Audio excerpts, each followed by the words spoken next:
Patriaris yang saya kasihi, para suster, Bapak Ibu, saudara-saudari umat Tuhan yang saya kasihi.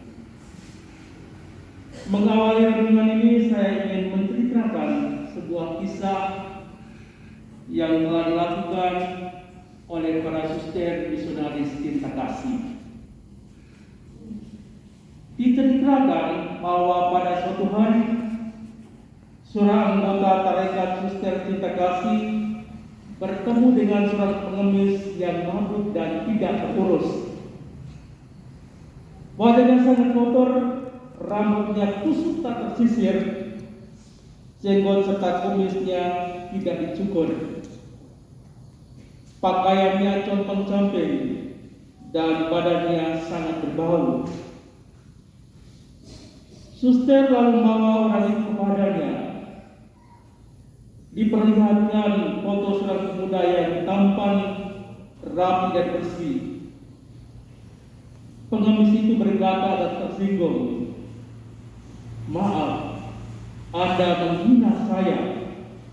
Lihat keadaan saya dan apa yang ada di gambar ini." Akan tetapi suster itu berkata, "Anda bisa menjadi orang seperti di foto ini. Engkau bisa bersih dan rapi seperti ini, asal engkau mau. Engkau bisa berubah seperti ini, asal engkau mau."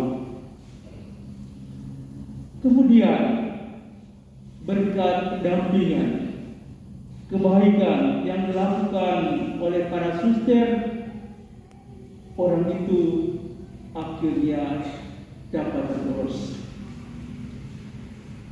Saudara-saudari yang saya kasih dalam Tuhan, bacaan Injil yang barusan kita dengar berkisah tentang panggilan para murid Yesus. Sehubungan dengan panggilan para murid ini, ada beberapa hal yang dapat menjadi bahan perenungan kita. Pertama, sebelum Yesus menetapkan para muridnya, ia pergi ke atas bukit untuk berdoa. Yesus mengambil waktu untuk merenung. Ia berdoa dengan membuat keputusan. Dengan demikian, keputusan menetapkan 12 murid memang sudah dipikirkan matang-matang. Pilihan Yesus atas para murid itu bukan asal-asalan, bukan tergantung mood, tapi buah dari doa yang merupakan komunikasi mendalam antara Yesus dengan Bapanya. Dan menarik bahwa mereka masing-masing dipanggil dengan namanya dan terdiri dari berbagai profesi. Simon Petrus dan kawan-kawannya, seorang nelayan tulen, Matius pemungut cukai, Simon orang Selot, pejuang kemerdekaan yang sering bergerilya. Yesus memanggil mereka dari berbagai latar belakang dengan keunikan dan kekhasan masing-masing. Dan tidak semua mereka ini baik, tidak semuanya cerdas, tidak semuanya terkenal dan mudah untuk berbicara. Mereka yang berasal dari berbagai latar belakang dan keunikan ini dipanggil oleh Yesus untuk hidup dalam sebuah komunitas. Di dalamnya, bersama Yesus, mereka belajar untuk menerima perbedaan, saling menghargai, saling mendukung, dan saling membantu. Singkatnya, bersama Yesus, mereka belajar hidup dan berhidup, belajar untuk melakukan kebaikan-kebaikan. Kedua, setelah mereka dipanggil oleh Yesus, ia beri 3 tugas khusus untuk mereka. Ketiga tugas khusus itu ialah menyertai Yesus dalam perjalanan. Mereka diutus untuk mewartakan Injil. Mereka diberi kuasa. Pertama-tama, para murid dipanggil untuk menyertainya. Artinya, datang dan tinggal bersama dengan Dia. Pergi atau berjalan bersamanya, berpikir bersama Dia, dan melakukan segala sesuatu bersama Yesus. Dengan kebersamaan ini, para murid diharapkan menjadi sehati sepikir dan seperasaan seperti Yesus. Baru setelah itu, mereka diutus untuk memberitakan Injil. Dan yang mereka beritakan ialah pribadi Yesus, segala karya dan ajaran yang Dia lakukan. Dan supaya mereka sanggup, Yesus memberi mereka sejumlah kuasa untuk melakukan kebaikan, memberitakan kabar gembira, karya keselamatan Allah. Saudara-saudari umat Tuhan yang saya kasihi, ketika tugas khusus Yesus ini, kalau kita perhatikan, saling berkaitan satu dengan yang lain.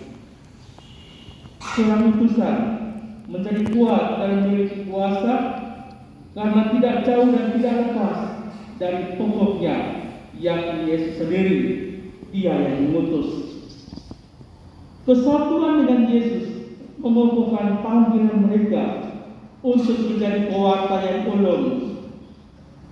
Sebab itu, seorang utusan hanya bisa bertahan dalam situasi apapun bila ia hidup dekat dengan Yesus, belajar dari Yesus, dan menerima kuasa dari Yesus sendiri. Umat beriman yang saya kasih dalam Tuhan, hari ini adalah hari ketiga Pekan Doa Sedunia dengan mengusung tema Belajarlah Berbuat Baik. Seperti para murid Yesus, kita sekalian diutus oleh Yesus untuk melakukan perbuatan-perbuatan baik.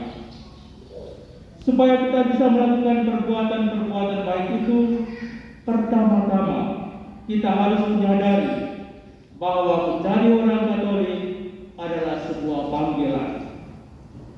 Panggilan yang berasal dari Yesus sendiri. Keyakinan akan panggilan ini diperteguh oleh sabda Yesus sendiri. Bukan kamu yang memilih aku, melainkan akulah yang memilih kamu. Tuhan memanggil kita sekalian dengan nama kita masing-masing, dengan segala kelebihan dan kekurangan kita. Kita ingat ketika kita dipermandikan, kita diberi nama pelindung dengan harapan supaya kita menghidupi keutamaan-keutamaan yang dimiliki oleh para pelindung kita, sekaligus mengharapkan doa-doa mereka untuk kelangsungan hidup kita. Dan dengan menerima sakramen itu, kita dipanggil untuk hidup dalam persekutuan, hidup dalam komunion. Seperti para rasul, berkat sakramen-sakramen gereja, kita diutus untuk mewartakan Injil, kabar gembira keselamatan Allah, berbuat baik kepada siapa saja tanpa pilih kasih. Saudara-saudara terkasih, untuk bisa berbuat baik, kita mesti memberi waktu untuk tinggal bersama Yesus dalam doa. Karena dengan memberi waktu untuk tinggal bersama Yesus, kita bisa menangkap apa yang Yesus minta untuk kita kerjakan. Selain itu, kita dapat menimba kekuatan dari Yesus sendiri. Karena tanpa kuasanya, kita tidak bisa berbuat apa-apa. Seorang murid Yesus yang berbuat baik dengan kekuatan dan kuasa Yesus tidak akan memperhitungkan untung rugi, tidak membuat kalkulasi ekonomi ketika ia melakukan kebaikan di dalam hidup. Ia akan melakukan kebaikan tanpa syarat, tanpa pamrih, karena ia sendiri telah menerima dengan cuma-cuma. Saudara-saudari umat beriman yang saya kasihi, sebagai murid Yesus, teruslah berbuat baik apapun kondisinya. Semoga melalui perbuatan-perbuatan baik yang kita lakukan, semua orang boleh mengalami dan merasakan cinta dan kebaikan Allah, sehingga membuatnya bisa berubah di dalam hidup. Kita ingat kata-kata suster dalam cerita tadi, engkau bisa bersih dan rapi asal engkau mau. Orang bisa berubah, bisa jadi baik, karena melihat dan merasakan kebaikan-kebaikan yang kita lakukan. Saudara-saudari terkasih, teruslah berbuat baik, karena kita dipilih, dipanggil, dan diutus oleh Yesus sendiri untuk melakukannya.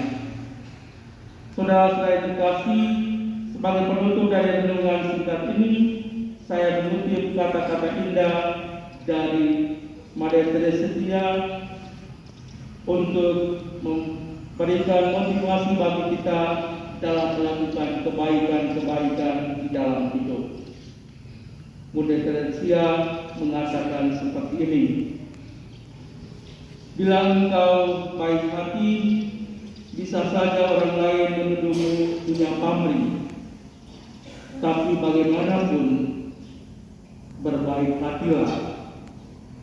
Kebaikan yang kau lakukan hari ini mungkin besok sudah dilupakan orang. Tapi bagaimanapun, berbuat baiklah. Bagaimanapun, berikan yang terbaik dari dirimu. Pada akhirnya, engkau akan tahu bahwa ini adalah urusan engkau dengan Tuhanmu, bukan urusan engkau dengan mereka. Mari kita terus berbuat baik di dalam hidup kita, karena kita telah menerima kebaikan secara cuma-cuma dari Tuhan sendiri. Semoga Tuhan memberkati kita semua.